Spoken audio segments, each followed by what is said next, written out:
जहाँ हम रोज़ वड़ा पाव चाय पीने जाते थे, सदा नाम था उसकी, छोटी सी पान बीड़ी की दुकान थी, उसके बगल में हरी भाई थे जिनकी चाय वड़ा पाव की दुकान थी। उनसे हम पूछने लगे, भैया आप कैसे करते हो बिजनेस, बताओ। और जो अंदर क्लासरूम में सीख रहे थे उसको हमने इनके बिजनेस में अप्लाई करना शुरू कर दिया कि कितना किताबी है और कितना प्रैक्टिकल। तो स्टॉक कैसे करते हैं, कैश फ्लो का मैनेजमेंट कैसे करते हैं, ये सारी चीजें वहां से सीखी। और देखते ही देखते माइक्रो फाइनेंस शुरू कर दिया। यानी कि कॉलेज के जितने लोग थे उनके बिजनेस मॉडल को समझना। कोई डोसा वाला है, तो कोई वड़ा पाव वाला है, कोई चाय वाला है, कोई सैंडविच वाला है, किसी की पान बीड़ी की दुकान है।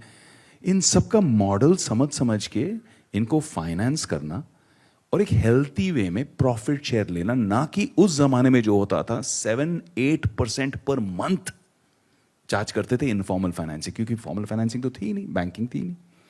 तो एक टाइम ऐसा आया जब तक मैं ग्रेजुएट हुआ कि जो पूरे कॉलेजेस के सामने जितनी दुकानें थी सबके साथ मेरा अकाउंट चलता था, सबके साथ मेरी फाइनेंसिंग चलती थी और सबके साथ बाई खाता बना के रखा था। यहां से ऑलवेज फॉरवर्ड प्रोग्रेशन कि क्या नेक्स्ट, क्या है, व्हाट नेक्स्ट। और व्हाट नेक्स्ट में जापान का एक बहुत सुंदर शब्द है भाई, काइजेन, कांस्टेंट इंप्रूवमेंट, कि आगे क्या और क्या बेटर और क्या बेटर हो सकता है। लाला जी की तरह रिलैक्स नहीं करना हमको कि भाई हो गया, चलो ठीक है, सब चल रहा है, अब छेड़ो मत। आगे क्या, नेक्स्ट क्या, ग्रोथ कैसे होगी। उस ग्रोथ की फिराक में आगे बढ़े।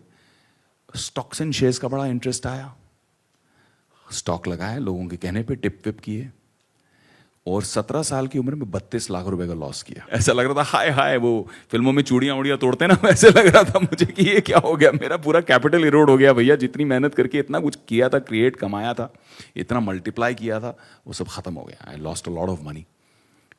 Then I did it the right way, apprentice किया, जाके किसी के अंडर सीखा, पूरा सिस्टम समझ में आया, और फिर मैं कहा कि इसको मैं रिकवर करूंगा। By the time I was 19 मैंने उसका डबल रिकवरी कर ली।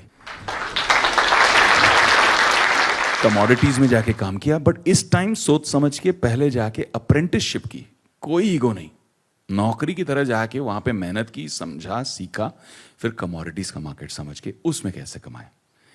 उसके बाद 19-20 साल की उम्र में I set up my first technology company, और 19-20 साल की उम्र में मैंने ऑलमोस्ट 12 करोड़ रुपए रेज किए।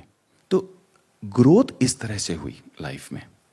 तो फाइनली मैं ये कहना चाहूँगा आप लोगों को कि my personal experience has taught me, और मैं हमेशा अच्छे लोगों से, बड़े लोगों से, जो आप बड़ा बिजनेस में भी करते हो, बिलियनर प्रोफेसर्स को लेके आते हो, तो मेरे लिए भी कुछ लाइफ के ऐसे अच्छे बिलियनर प्रोफेसर्स बन गए हैं जो कुछ समय देते हैं, और उनका समय बहुमूल्य है मेरे लिए।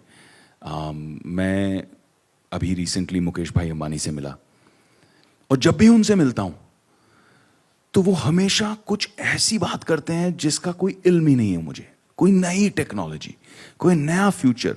जिस आदमी के पास इतना स्टेडी बिजनेस चल रहा है, इतना सॉलिड एनर्जी का बिजनेस है, टेलीकॉम का बिजनेस है, वो आगे ऑलरेडी सोच रहे हैं what next for the group, what next for the company, what's the future, what's the next technology.